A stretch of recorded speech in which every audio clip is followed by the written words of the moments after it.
नमस्कार, live Indian guard से मैं केतकी। लगातार हम लेकर आ रहे हैं BBMKU के टॉपर्स को आपके सामने, शेयर कर रहे हैं उनका सक्सेस सीक्रेट। और ऐसी ही एक कड़ी में, क्योंकि गुरुजनों के आशीर्वाद के बिना पढ़ाई तो मुमकिन है ही नहीं, तो टॉप करना कैसे मुमकिन होगा। संस्कृत डिपार्टमेंट में कल्पना महतो ने टॉप किया और योगदान दिया, श्रेय दिया अपने गुरुओं को। ऐसे में हमारे साथ बात करने के लिए मौजूद हैं डिपार्टमेंट ऑफ संस्कृत के faculty doctor Ajay Kumar. Sir, सबसे पहले नमस्कार। नमस्कार सर, कल्पना ने टॉप किया है, पहले ये बताइए कैसा क्षण है, कैसा अनुभव है और कल्पना को क्या कहेंगे। देखिए, कल्पना महतो एक बहुत आज्ञाकारी छात्रा रही है जी। वह हमेशा क्लास करती थी और परिश्रमी थी जी। और परिश्रमी होने के साथ साथ उसमें विनम्रता थी। और यह तो अनुभव सिद्ध है और पूरा लोक में प्रसिद्ध है कि जो छात्र श्रद्धावान हो और मेहनती हो तो वो सफल होगा ही। और विनम्रता और श्रद्धा ऐसे दो सद्गुण हैं जो कमज़ोर छात्र भी बहुत सफलता के उस शिखर पर जा सकता है। तो उसमें श्रद्धा थी, विनम्रता थी, सरलता थी और लगातार परिश्रम करती रही। तो आज उसके परिश्रम का फल है कि वह टॉप की है। और एक शिक्षक होने के नाते हमें गर्व है, हमें बहुत प्रसन्नता है। एक शिक्षक तभी बहुत प्रसन्न होता है जब उसके द्वारा पढ़ाए गए छात्र छात्राएं सफलता के उच्च शिखर पर चढ़ती हैं। तो यह सफलता एक हर्षोल्लास का विषय है, हमें अत्यंत प्रसन्नता है, पूरे विभाग को गर्व है, पूरे विश्वविद्यालय को गर्व है। सर, एक बात, वैसे तो जब PG में आते हैं बच्चे, बहुत सारे स्टूडेंट्स एडमिशन लेते हैं, तो उस समय क्या देखकर लगा था कल्पना से जब पहली बार वो आई थी डिपार्टमेंट की, यही बच्ची है जो आगे जाकर टॉप करेगी? देखिए, सेमेस्टर 1 में जैसे छात्र प्रवेश करते हैं तो उस समय तो कहना बड़ा मुश्किल है, लेकिन सेमेस्टर 1 के रिजल्ट के आधार पर यह तो कुछ पता चल ही जाता है कि इसकी प्रवृत्ति क्या है और इस 4th सेमेस्टर जाते जाते इसका क्या रूप और रंग रहेगा। तो कल्पना महतो का सेमेस्टर 1 में भी अच्छा मार्क्स था और अगर 1 में किसी छात्र का नहीं भी रहता है और सेमेस्टर 2 से भी काफ़ी जागरूक हो जाता है तो वह अंत में उसका स्कोर हाई ही जाता है। जी, बिल्कुल। तो इस हिसाब से इसका सही परफॉर्मेंस था जो कि अंत में दृष्टिगत हुआ। जी। सर, आप संस्कृत से हैं, इसलिए संस्कृत पर भी थोड़ी बात करना चाहूँगी। आजकल जो है अंग्रेजी का ज़माना चल रहा है, अंग्रेजी ना भी हो तो अंग्रेजी और हिंदी मिक्स भाषा आजकल इंग्लिश के तौर पर जानी जाती है। ऐसे में संस्कृत पढ़ने वाले जो स्टूडेंट्स हैं कम हो रहे हैं। पहले तो चाहूँगी कि इसको कैसे ठीक किया जा सकता है, क्योंकि संस्कृत वेदों की भाषा कही गई है, पुराणों की भाषा कही गई है, कैसे इसको संजो सकते हैं हम? देखिए, संस्कृत बादल सूरज को थोड़े देर के लिए ही ढक सकता है। इसका मतलब यही नहीं कि सूरज में चमक नहीं है, सूरज की जो तेजस्विता है कम हो गई है, ऐसी बात नहीं है। ठीक है, 100 साल से ऊपर अंग्रेज़ों का शासन रहा है, राजकाज की भाषा अंग्रेजी रही है, तो उसका छा जाना एक बहुत ही आम बात है। लेकिन इतना होने के बावजूद भी अभी भी संस्कृत के बहुत सारे विश्वविद्यालय हैं, संस्कृत के विद्यालय हैं और संस्कृत के प्रति रुझान लोगों का बढ़ रहा है। इसको ग्रामर को और सरल करने की आवश्यकता है ताकि जन सामान्य या लड़का जो है इसको के लिए यह सुबोध गम्य हो सके जो है।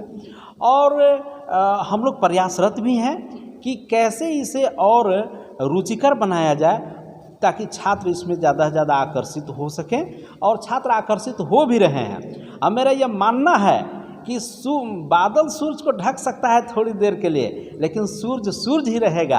आने वाले 5 से 10 साल के अंतर्गत फिर संस्कृत का साम्राज्य स्थापित होगा, मेरा ऐसा पूरा विश्वास है। जी।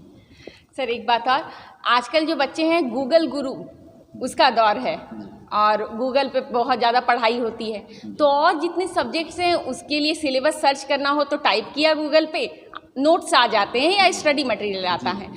संस्कृत को लेकर क्या इस तरीके से मतलब गूगल पर कुछ चीज़ उपलब्ध है, या फिर अगर पाठ्य पुस्तकें हैं तो महंगी होती हैं या सस्ती होती हैं? देखिए, पाठ्य पुस्तकें महंगी भी हैं, कुछ सस्ती भी हैं, लेकिन गूगल पर संस्कृत विषय से संबंधित भी बहुत सारी सामग्रियां प्रचुर मात्रा में उपलब्ध हैं। आप जाकर देख सकते हैं। कुछ दर्शन के बहुत क्लिष्ट ग्रंथ हैं, उनकी व्याख्याएं उपलब्ध नहीं हैं, क्योंकि देखिए ये गुरुगम्य विद्या है। बहुत सारे ऐसे क्लिष्ट शब्द हैं जिनका अर्थ तो पुस्तक में भी उपलब्ध है, लेकिन वो बिना गुरु को समझ में नहीं आएगा, क्योंकि वह शब्द जो है एक बहुत ही गंभीर भाव को लिए हुए बैठा है। और गंभीरता का जो अनलॉक तभी हो सकता है जब वो गुरु के माध्यम से पढ़ेगा। यह जो है श्रुति विद्या है और इसमें गुरु की आवश्यकता पड़ती है। गूगल में बहुत सारी चीज़ें, अन्य विषयों की भी सामग्रियां हैं, लेकिन साइंस के भी कोई जो विषय हैं या जो कॉमर्स के विषय हैं, उस विषय में भी यदि हम गहराई चाहते हैं, विशेष अनुभव या ज्ञान ग्रहण करना चाहते हैं, तो तत्संबंधी या तत् विषय संबंधी गुरु की आवश्यकता पड़ती ही पड़ती है। गूगल पर दिया हुआ ज्ञान 60-70% आपको बता सकता है, लेकिन बहुत सारी जो उलझे हुए चीज़ें हैं, उनके विषय में बिना गुरु के ज्ञान नहीं हो सकता है, चाहे वो कोई भी विषय हो। और जहाँ तक सामग्री की बात है, तो संस्कृत भाषा और संस्कृत पुस्तकों, पाठ्य पुस्तकों से संबंधित बहुत सारी सामग्रियाँ गूगल पर उपलब्ध है, इसमें कोई शक नहीं जो है, इसमें संदेह की कोई गुंजाइश नहीं है। जी सर, एक बात और, आजकल जो है वो सब लोग कमाने के लिए पढ़ते हैं कि आगे जाकर रोजी रोटी का जरिया यही बनेगा, ज्ञान के लिए बहुत कम लोग पढ़ते हैं। ऐसे में जब संस्कृत को चुनने की बात आती है तो सबसे पहला सवाल होता है नौकरी क्या मिलेगी। तो जरा स्कोप बताइए कि मतलब संस्कृत पढ़कर बच्चे आगे किन किन फील्ड्स में जा सकते हैं। देखिए, संस्कृत पढ़ने के बाद एक तो पहले ये जान लीजिए कि विद्या की कोई भी विधा कमज़ोर नहीं है। एक होम्योपैथ का जो डॉक्टर है, जो अभी उपेक्षित है, लेकिन होम्योपैथ के ऐसे भी डॉक्टर हैं जिनका एक दिन का फीस 10,000 रुपये तक है। क्या आप बता सकते हैं कि एलोपैथिक डॉक्टर का इस तरह का फीस होता है?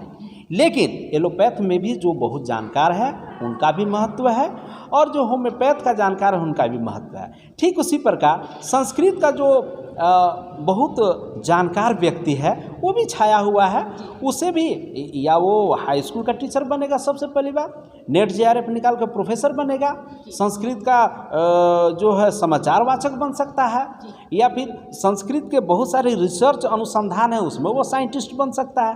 तो इसमें भी बहुत सारे द्वार हैं। कुछ सरकार को भी इसमें प्रोत्साहन देने की ज़रूरत है, सरकारी प्रोत्साहन भी आवश्यक है, लेकिन संस्कृत पढ़ के टीचर बन सकता है, प्रोफेसर बन सकता है, और लैंग्वेज का साइंटिस्ट बन सकता है। तो इसमें भी बहुत सारे द्वार खुले हुए हैं। सेना में जो है धार्मिक गुरु बनता है, तो इसका महत्व है। और यह तो सब्जेक्ट ऐसा है कि जीने से लेकर मरने तक इसकी उपयोगिता है। भले हम इसको कितनों भी नकारें, नकारता वही है जो उस विषय का कम नॉलेज होता है। किसी भी विषय का यदि आपको गंभीर नॉलेज है और उसमें डेप्थ है, तो आप बेकार नहीं जाएंगे। हाँ, आप अंग्रेजी ही को ही उदाहरण में ले लीजिए। अगर जो अंग्रेजी लैंग्वेज को सही ढंग से नहीं जानता है, जो इंग्लिश, तो क्या वो इंग्लिश से MA करके टीचर बन जाएगा? क्या वो प्रोफेसर बन जाएगा? कभी नहीं।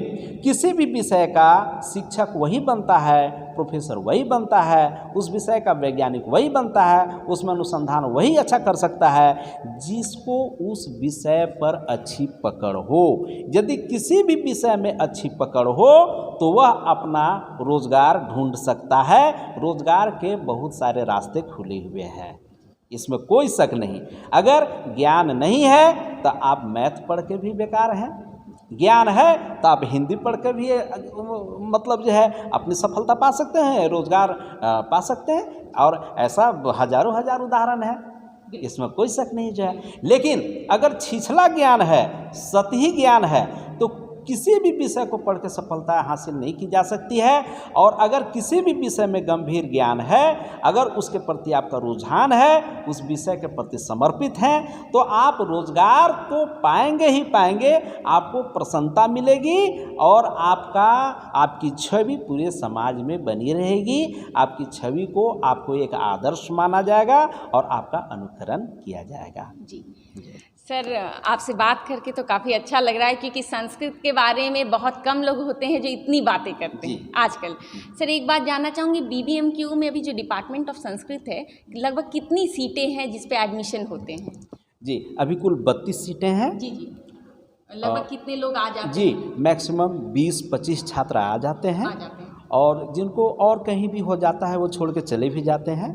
सब कोई चाहता है कि थोड़ा फेमस इंस्टीट्यूशन में पढ़ा जाए, लेकिन आने वाले दिनों में हमारा डिपार्टमेंट भी एक बहुत ही प्रसिद्ध डिपार्टमेंट रहेगा और छात्रों का रुझान बढ़ रहा है, वे पढ़ रहे हैं और पढ़ने वाले छात्र सफल हो रहे हैं, वे टॉप भी कर रहे हैं, जैसा कि अभी देखने को मिला है।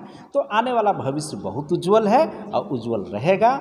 और जैसे भले हम दादा को नज़रअंदाज करते हैं, लेकिन दादा दादा ही रहेगा, पिता पिता ही रहेगा, वैसे संस्कृत संस्कृत रहेगा। यह सभी विषयों में श्रेष्ठ था, है और रहेगा। और यह आने वाले 10 सालों में पूरी तरह से पता चल जाएगा, क्योंकि संगणक के लिए भी यह फिटेस्ट लैंग्वेज है, क्योंकि इसका ग्रामर इतना वैज्ञानिक है कि सब्जेक्ट वर्ब ऑब्जेक्ट को कहीं भी आप रख दीजिए, अर्थ में परिवर्तन नहीं होता है। जबकि अन्य भाषाओं में सब्जेक्ट सब्जेक्ट की जगह ही रहना चाहिए, वर्ब वर्ब की जगह, ऑब्जेक्ट ऑब्जेक्ट की जगह, अन्यथा अर्थ का अनर्थ हो जाता है। तो ये हमारे संस्कृत भाषा की विशेषता है और इस विशेषता के साथ हम जी रहे हैं। और आने वाले विश्व स्तर पर हम फिर वह एक आदर्श कायम करेंगे जो कभी पहले था, इसमें कोई शक नहीं है। धन्यवाद सर जी। आपने सुना, संस्कृत पर गहन चर्चा हुई और कारण बनी कल्पना महतो। उन्होंने टॉप किया है विश्वविद्यालय में और साथ ही साथ संस्कृत को भी जाना है, इतने डीपली जाना है, जैसा कि हमने सुना उनके गुरु से कि संस्कृत को अगर सीखना है या किसी भी सब्जेक्ट को सीखना है, उसमें माहिर बनना है, तो उसमें डूबना पड़ता है। संस्कृत की भी डिमांड बस यही है। और साथ ही साथ एक झलक देखी हमने BBMKU के डिपार्टमेंट ऑफ संस्कृत की। अगर आप भी चाहते हैं और संस्कृत में रुचि रखते हैं तो 32 सीटें हैं यहाँ पर, फिलहाल उस पर एप्लीकेशन भी इन्वाइटेड है, आप भी अप्लाई कर सकते हैं। क्योंकि संस्थाएं छोटी हो या बड़ी, गुरु का ज्ञान छोटा बड़ा नहीं होता, वो बराबर होता है। तो अगर आपकी भी रुचि है तो BBMKU में नामांकन लें। और रही बात टॉपर्स टॉक की, तो अगली कड़ी में हम फिर लेकर आएंगे एक नए टॉपर की कहानी। तब तक आप बने रहें लाइव इंडियन गार्ड के साथ।